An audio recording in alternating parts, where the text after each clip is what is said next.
There is a profound temptation in modern faith, the temptation to negotiate with God, to treat prayer like a transaction.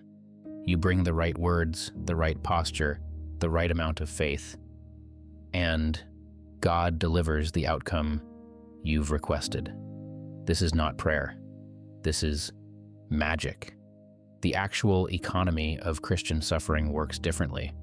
What you gain is not always what you asked for. Often it is the inverse of what you asked for. You asked for relief. You are being given endurance. You asked for answers. You are being given trust. You asked for comfort.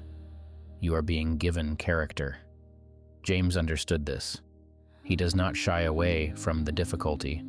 He tells believers to consider it pure joy when you face trials of many kinds, not because the trials are joyful in themselves, but because of what they produce: perseverance. And perseverance, he says, must finish its work so that you may be mature and complete, not lacking anything, not lacking comfort, lacking nothing.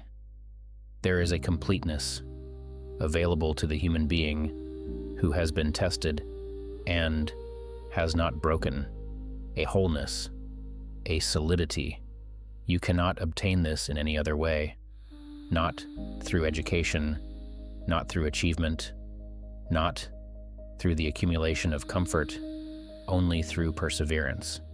This is why even when God could remove your suffering, and sometimes he does, he often does not, because the removal of the suffering would also mean the removal of what the suffering is producing in you. You would get the comfort you wanted, and you would lose the person you were becoming.